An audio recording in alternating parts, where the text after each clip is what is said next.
Let's talk about the Senegal Dutch game. The Dutch eventually win 2-0. They get 2 goals in the second half of the match, but it was largely even without Sadio Mane. What are you guys thinking? Let's start with kind of like a reflection on Senegal. How'd you think those boys did? That is the best African performance I've seen since probably the 2014 World Cup, I would say. And I couldn't even tell you what African team, I You're saw referring to. play. Yeah, no, genuinely though, like that was the most memorable African performance that I've seen in recent memory. I was not expecting that. I was pleasantly surprised, and I hope I'm wrong about all of my African teams, all of my takes about them. I hope that I'm wrong. I want to see more talent coming from Africa. It is probably the league or the what is it? The continent? Confederation, continent. Yeah, the Confederation continent that I watch the most outside of Europe and South America. So it was really pleasant to see them perform like they did. Again, it goes back to the mental fortitude. They had a really strong spine and backbone while they were playing the game, and defensively, they look pretty damn sound. That being said, the Netherlands was stronger. They were stronger. I think they wanted it a little bit more. And to be completely frank, they've got the talent for that. So, yeah, I had a good time watching that game. I was kind of in and out watching it at work. I mean, I had it was really bad. It was really bad.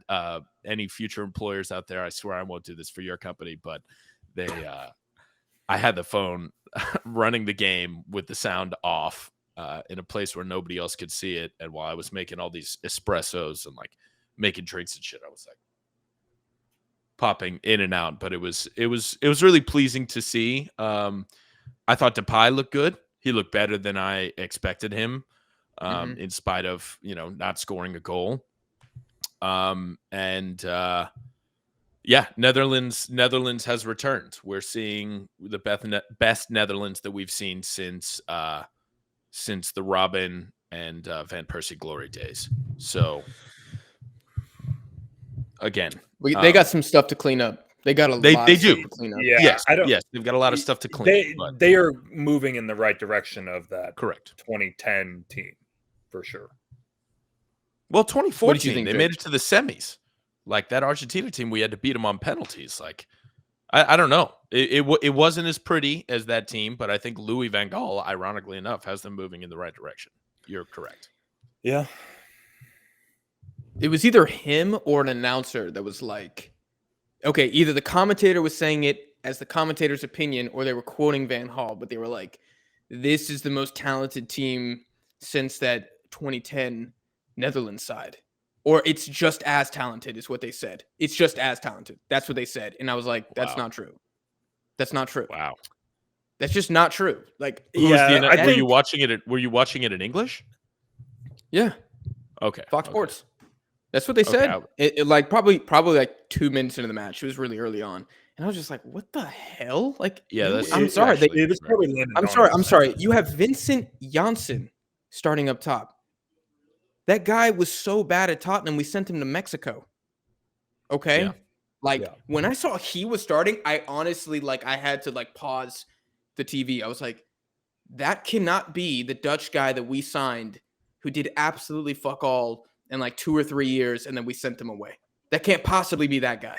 And it was. It was. And if he is getting starts, I'm telling you, this team is in trouble. They got too many. They have him, Blind, who was getting put in the spin cycle. He was getting put in the spin cycle a few times. And it's not his fault, but he's old. De Ligt is the worst, best defender in the world. He just makes dumbass mistakes all the time. And you got a goalkeeper. It's his first cap. So you have some question marks in this Dutch team. And if you are relying on that guy to score goals, you're done. Round of 16 exit. You're done. Hey, that Dutch goalkeeper had some saves though today. He had some saves. He did. had the bottom right and bottom left corners of that goal locked. You better get those The goals. Senegalese You better can't get the finish. shots airborne. They can't finish. Bro, but they were on Just like target. at AFCON. They were on target. Yeah, but they're so savable. Like there was a couple times. Remember when I don't know if you guys watched the full first half. Frankie De Jong had a horrible pass to Virgil van Dijk, and Van Dijk's not even looking, and the Senegalese get the ball, and they just don't get the shot away. Too much dribbling, too much fancy shit. Then they finally shoot. It gets blocked, and then like the dangerous moment is over. But it was the same thing at AFCON. Like when we were watching their final qualifier to beat Egypt. We were like, Jesus Christ, can these guys just put one of these chances in the back of the net? Like, it was embarrassing almost. And Mane is really the only guy that can do that for them. Like, Ismail Assar, he can dance, he can cross, he's a good player, can't finish. And he couldn't finish again today. And I don't know where the goals are going to come from Senegal. I don't know if you guys had a similar observation. Yes, yeah. Granted, Sane is or would have been the best finisher Mane. on the sorry, not Leroy Sane. Sadio Mane, yeah. Someone's gonna be like, "You've never watched Senegal." Right. You don't fucking know. The pronunciations are awful. Yeah. But yeah, no. Mane definitely has, the best finishing on the team or would have had, but they produced more offensively than they have ever done when I have watched them with fucking Mane. So I don't know. I was like, do you want a guy who's going to put, who has the better capability or a higher likelihood to put away 3 chances that you produce? Or would you rather have the 6 chances that they produced in this game, with worse finishers? I really don't know. I thought it was more exciting as a football fan to watch this team in spite of their, less than desirable finishing capabilities. Mm-hmm. I had more fun personally. And I think that gives them a better shot to make it through, to be completely frank with you. Like the more opportunities, eventually somebody's going to put something away or the Dutch are going to make a mistake, Right. Yes. Their defense will keep them in games long enough, hopefully, for like you're saying, an offensive player will do something or they'll score off a set piece. No, you're definitely right in that. Defensively, they looked really good, especially in the first sound. Yeah. Which is nice. what we expect. That's what we saw at AFCON. They were winning every game 1-0 just because nobody could score again. Nobody could even get the ball in their field. Mm-hmm. And then, Diallo looked a little shaky dribbling, but looked decent when he was actually doing some defensive work. But I saw he got injured, so I don't know if he's out. Kouyaté got injured. I don't know if he's out. Who was the guy that got punched in the dick and got stretchered off? It had to be Kouyaté or Diallo. It was one of them. I don't recognize him from the right from the face. But De Jong, I don't know, it looked really soft. There had to be something there that I just didn't see or something. But he jumped into the air for a ball, and De Jong's hand went back to push next to him and accidentally fluffed him. And I was like, every man is watching this right now. You're okay. Get up. Take your 30, 45 seconds. Feel it in your stomach. I think De Jong Get up. took a note from rugby, from a ruck, and he grabbed, squeezed, and twisted. He gave him the old dick twist. It was Kouyaté. Kouyaté. Yeah. Kouyaté. Yeah, I don't know. I thought the stretcher was a bit much. Maybe there was a strain there that we didn't see, or he knocked when he fell to the ground. But even if you get, we've all been hit in the dick. Let's be adults. We'll have to go back and examine closely. Yeah, we've all been punched in the dick. I'm sure Jake will be examining very closely. But we've all been punched in the dick. That'll take you out of commission for 2 minutes max. You know what I'm saying? There's never been a dick punch where I wake up the next morning and I'm like, oh. It depends how much contact. You know what I mean? If it just it was open hand. It was open hand. Yeah. Let's test it next time you're in Texas. Let's see what the pain threshold is. For sure. I'll jump be straight up into the air and you'll be Kouyaté. Yeah. Right. Yeah. Exactly. I'll play a full 45 after that. Yeah. We'll do a couple. We'll do 4 tests. We'll do open, closed, elbow, and then header. And then we'll see like how long it takes you to get up after that. Yeah. I mean, at The this rate, second he hits you, I'm just gonna hit the stopwatch. I'm Yeah. gonna be looking at you just on the ground. Right. I mean, I don't And need to then be we'll having any babies anytime soon. So Yeah. I guess We'll determine if he milked his injury or not. Or maybe he recovered in lightning speed. Yeah. God. Anything you want to say about this game, Jake? No, I mean, I think you guys kind of highlighted on all of my thoughts. To be quite honest, I was pleasantly surprised by Senegal, but it's the same thing that we've been saying for months now up into this World Cup is that these lads just can't score, especially not without Mane on the field. They're penalty And so merchants. They are pen merchants. And their main guy who wins pens for them is injured. So they can't even do that. Wins and takes them is not there. Yes. Yeah. So they just got to get within themselves and try to find a way to score goals. I mean, they're taking shots. They had more shots than the Dutch. They had 15 shots on goal. Now, I don't know how many of those were on target, but they're shooting at least, which is good. They just need to connect it. That's what I'm saying. The average is going up, and I like that. At least as a football fan, at the very minimum, as a football fan, that is more exciting than any Senegal team I've seen. So, yep, I would I'm agree. optimistic about this. This was a different team than what we saw in the later stages of AFCON. Mm-hmm. Yeah, maybe it's like in basketball or something when the star player goes down, like the team can really like play instead of like trying to get LeBron the ball. Everyone's just like passing around the 3-point line, actually running plays again. I think we saw some of that with like Senegal. Spite is the great motivator, and they're playing well in spite of him not being there. I bet you he was on FaceTime in that locker room like, good job, guys. Good job. He traveled with them, right? I'm about to say, I'd be shocked if he wasn't there. But I don't think he's allowed to be like in there. Like they can't have him. You don't think so? No, I feel like, did they replace him with somebody? That's a good question. Maybe if he's still on the roster, he still has a spot. Yeah, that's a good point. If he's still I don't know. on the roster, he's on the spot, but yeah. I guarantee you are not allowed to stick around if your name is not on the roster. Like he probably has to have separate accommodations. Got it. Yeah, that's probably true.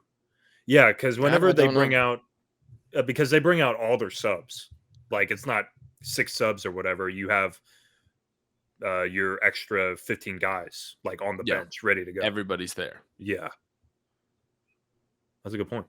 Anyway, if anybody has any information as to Sadio Sane's whereabouts, please let us If anyone wants to give us backstage access to the Senegalese locker room, please let us know. Yeah, please inform us how. I want to quickly ask you guys. So Ecuador plays the Netherlands next. What you guys feeling based on what we've seen so far? We've seen both teams play. Both teams won 2-0. What we thinking? If Netherlands improves at all, I think Ecuador is in for a serious test. That being said, if we see the same Netherlands that we saw today, I think we're in for a banger of a game, an absolute banger of a game. If they underestimate Ecuador at all, I think we could see an upset here. I'm really ready to see Ecuador against a proven team because it's all well and good to be Qatar. All well and good to be Qatar. I want to see their back line actually work for it. They were chilling. They were playing patty cake in the back against Qatar. They were having a grand old time. I want them to be sweating. I want their buttholes to be puckered up, nervous out there, sweaty, and show the world what they're capable of. Because the Dutch is going to be a great test for them. It really will. It will. They could get a result. I think we could see it 2-2. That would be if Depay starts. Wow, that's going to be. I think it'll be the best start front line. Forward. After the performance that we saw him give today, like he's got his feet underneath him, he's playing well with the team. Like he looks confident, is what I'm saying. That's really what they were looking for, I think. Like how confident is he going to look in a game coming back from an injury. And I think we saw good things, not incredible things, but we saw good things, promising things. So, yeah, I think Netherlands with the pie could be a serious threat. I think it's going to be a relatively high-scoring game because I think Ecuador's goalkeeper is arguably their weakest position. I think they have the tendency to fall asleep sometimes, even though they are talented. And the Dutch, I just don't rate the back line. Like I'm sorry, I don't rate Nathan Ake that much. De Ligt, like I said, great in the air, but is he going to stop Gonzalo Plata one-on-one? I mean, he's not fast enough. Daley Blind sure as hell ain't fast enough. Like they don't look very confident with that back five, with the wing. And new keeper, like you said, he had a good day. He made every save he needed to make today. But let's see what happens when he goes up against Inter Valencia and Estrada. Who knows? Yeah, I'm excited though. That's gonna be a great match. Yeah, I'm looking forward to it. Senegal, Qatar. Senegalese clap them. What do we think? Clap? Backhand? Yes. I think we could see another 2-0 there. Lots of shots on target, maybe a lot of missed shots, but what score you say? They're gonna get dominated. 2-0. I could see 2-0. Okay. Something like that. Yeah. I think Okay. I'm gonna go one step further and say 3-1. I'm gonna say that dude Ali scores for Qatar. I don't think after watching Qatar play, I'm sticking with my original prediction. I don't think Qatar scores. Not a single goal. Not a single goal. I think they score one fluke right at the end. That would be very South America, Ecuador of them. They're down 5-0 against the Dutch on the final match day. 98th minute, just penalty out of nowhere. They lose 5-1. I can see that. And that'll be a great dub for them. That'll be a massive dub for Qatar. Just it would be. That would be a massive dub. It would be. I mean, look, you want to play with the big dogs, and you got to be a big dog, and they're not. They're a little puppy. Yeah. They did not qualify. They did not earn the right to be here, and they're going to get exposed. You know, this isn't like when Spain gets picked. We know Spain. They have pedigree. Who's Qatar? They won the Asian Cup, and I said in the Ecuador reaction video, I said this is a little embarrassing for Asia as a whole. This is y'all's champion. Jesus Christ! Yeah. I mean, and I said that, and I was like, the rest of these Asian teams could be in trouble. And then Iran comes out and concedes 6. God Almighty! God Almighty! That's Japan going through in second. It's not looking good. It's not looking like a good prediction. We're gonna. No, y'all have zero ball knowledge. They say it in the comments every fucking video. You guys have zero ball knowledge, and they only say that when we talk shit about the most diluted teams, the most overhyped, overrated teams on the planet. The Asian teams. I'm playing. I got no animosity. No. I mean, I'm trying to think. I think they're so underrated, but. They really are. After this World Cup, maybe they're fairly rated. Well, no. We've got a lot to see right now. Iran. I mean, we saw some bright spots there. There's still a whole lot of football left to play. It's way too early to be calling anything about that entire region. I still, especially after the Africans actually showing up to play today, I'm very ready for some surprising World Cup football. The one take that Cheyenne had that I wholeheartedly agree with is that we're going to see a lot of upsets. This is probably going to be the most unpredictable World Cup in recent memory.